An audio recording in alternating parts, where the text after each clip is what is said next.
पाकिस्तान में जब भी शख्सी आज़ादियों, जमहूरी जद्दोजहद और सियासी इत्तेहादों का तज़किरा हो या इनकी ज़रूरत का एहसास हो तो नवाबज़ादा नसरुल्लाह खान की याद लाजमी आती है। नवाबज़ादा नसरुल्लाह खान ने जमहूरी अदवार और फ़ौजी आमरीत के ज़मानों में जितने भी सियासी इत्तेहाद बनाए और जिस तरह इनसे मतलूबा सियासी नताइज हासिल किए, उनकी रोशनी में अगर ये कहा जाए तो बेजा ना होगा कि नवाबज़ादा साहब को सियासी इत्तेहाद बनाने का जुनून था। इसीलिए ये भी कहा जाता है कि नवाबज़ादा साहब पहले आमरीत के खिलाफ जद्दोजहद करते हैं, सियासी इत्तेहाद बनाते हैं और तहरीकें चलाते हैं, और जब आमरीत का खात्मा हो जाता है और जमहूरी हुकूमत कायम हो जाती है तो फिर यही अमल इसके खिलाफ शुरू कर देते हैं। ताहम हकीकत में ऐसा नहीं था। नवाब साहब का जमहूरी हुकूमतों से तभी पॉलिसी इख्तलाफ होता था जब वो आमिराना हथकंडे अपनाना शुरू कर देती थी। नवाबज़ादा खुद कभी भी किसी मकबूल सियासी जमात के रहनुमा नहीं रहे और ना ही उन्होंने कभी किसी सियासी जमात की क़यादत की, लेकिन उनकी सरबराही में जो सियासी इत्तेहाद बने उनमें मुल्क के कदावर तरीन सियासतदान शामिल रहे। सन 1962 में उनकी कोशिशों से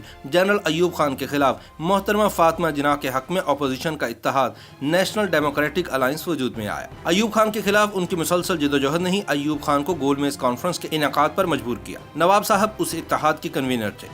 सन 1970 में नवाब साहब ने पीर पगाड़ा की सरबराही में तमाम अपोजिशन को यकजा कर लिया और सन 1977 के इंतखाबात से कबल 9 जमातों का कौमी इत्तेहाद बनाकर भुट्टो साहब की मकबूल शख्सियत और मुस्तहकम हुकूमत के सामने खम ठोंक कर खड़े हो गए। फिर बहाली जमहूरियत के लिए MRD की बुनियाद रखी और जनरल ज़ियाउल हक को सन 1985 में इंतखाबात करवाने पर मजबूर किया। सन 1988 के इंतखाबात में मोहतरमा बेनज़ीर भुट्टो के वज़ीर-ए-आज़म बनने से मुल्क में जमहूरियत आ गई, लेकिन नवाबज़ादा साहब ने इस मरतबा बेनज़ीर भुट्टो की जमहूरी हुकूमत को गिराने के लिए अपोजिशन को इकट्ठा किया और सदर गुलाम इसहाक खान ने बेनज़ीर भुट्टो को घर भिजवा दिया। सन 1990 में नवाज शरीफ इक़्तिदार में आए तो नवाबज़ादा साहब एक मरतबा फिर उनकी हुकूमत के खिलाफ सरगर्म हो गए और पीपल्स पार्टी के साथ मिलकर ऑल पार्टीज कॉन्फ्रेंस की बुनियाद रख दी। और नवाज शरीफ की रुखसती के बाद बेनज़ीर दूसरी मरतबा इक़्तिदार में आई तो उस मरतबा उन्होंने नवाबज़ादा साहब को एक मुतबादिल मसरूफियत के लिए तमाम मारात और इख्तियारात के साथ कश्मीर कमेटी का चेयरमैन बना दिया। बेनज़ीर भुट्टो की हुकूमत रुखसत हुई तो इंतखाबात के नतीजे में नवाज शरीफ वज़ीर-ए-आज़म बन गए, लेकिन इस मरतबा भी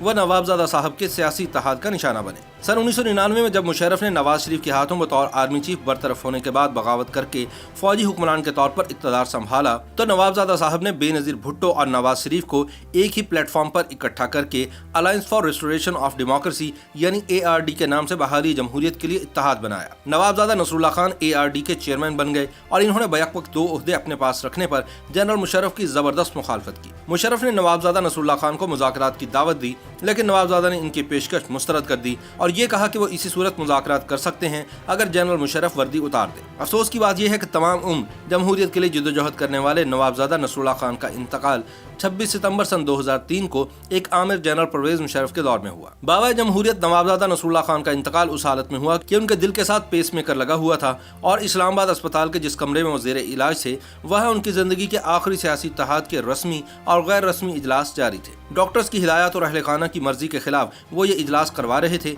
उनका कहना था कि उनकी ज़िंदगी पाकिस्तान और जमहूरियत से ज़्यादा अहम नहीं है। उनकी मौत अपोजिशन के लिए एक धचका और मुशर्रफ हुकूमत के लिए रिलीफ का पैगाम थी। नवाबज़ादा नसरुल्लाह खान को उनके वालिद गिरामी नवाब अमानुल्लाह खान के पहलू में सुपुर्द खाक किया गया तो उनकी मैयत के साथ पाकिस्तान की सियासत, जमहूरी जद्दोजहद और सियासी इत्तेहादों की एक तारीख भी तह खाक हो गई। वो सियासत में शराफत और वज़ादारी का आला नमूना और पाकिस्तान में खिलाफत उस्मानिया की आखिरी यादगार थे। नवाबज़ादा की काले फंदे वाली सुर्ख टोपी लाखों के मजमे में भी उन्हें मुनफरिद और मुमताज़ बना देती थी।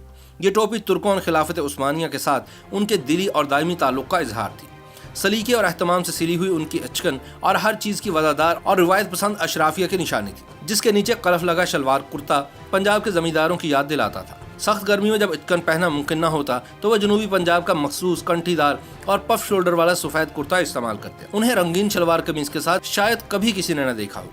उनका मखसूस हुक्का घर और दफ्तर के अलावा गाड़ी और बहुत सी तकरीबात में भी उनके साथ होता। नवाबज़ादा नसरुल्लाह खान बला के मुकर्रर थे। वो शायर भी थे और अवामी जलसों में सामीन उनकी ज़ुबान से अशार सुनकर बहुत महसूस होते थे। उनका हाफजा भी ज़बरदस्त था। लाहौर में निकलसन रोड पर उन्होंने एक रिहाइश का किराए पर ले रखी थी जहाँ सियासी इजलास मुनक्किद होते थे। वो यहाँ अपने दोस्तों और सहाफ़ियों के साथ भी गपशप किया करते थे। इसमें कोई शक नहीं कि उन्होंने तमाम उम्र जमहूरियत के लिए जद्दोजहद की। उनका हुक्का और टोपी भी बड़े मशहूर थे। ये दोनों अशिया उनकी शख्सियत का लाजमी जुज़ थे। उनका ताल्लुक सियासतदानों के उस कबीले से था जिसका करप्शन से दूर दूर तक कोई वास्ता न था। नवाबज़ादा नसरुल्लाह खान एक बेदाग शख्सियत के मालिक थे। उन्होंने जितनी भरपूर ज़िंदगी गुजारी और अपने आप को जिस तरह जमहूरियत के लिए वक्फ किया और आमिरों के खिलाफ जिस पामर्दी से लड़ते रहे, इसकी जितनी तहसीन की जाए कम है। नवाबजादा नसरुल्लाह खान सिर्फ एक शख्स और फर्द नहीं थे, बल्कि वो अपनी ज़ात में एक अंजुमन, एक अहद, एक इदारा, एक दबिस्तान और एक मुकम्मल तहजीबी दौर थे।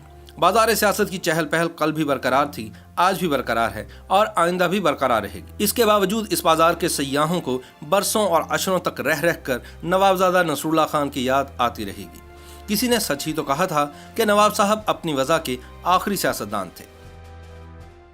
YouTube पर गूगली न्यूज देखने के लिए youtube.com की सर्च बार में गूगली न्यूज टीवी टाइप करें। गूगली न्यूज के पेज पर सुर्ख रंग के सब्सक्रिप्शन वाले बटन पर क्लिक करना ना भूलिए। YouTube पेज पर अपलोड होने वाली वीडियोस से बाखबर रहने के लिए बेल आइकन पर क्लिक कीजिए। आपको हर नई वीडियो के बारे में नोटिफिकेशन मौसूल हो जाएगा।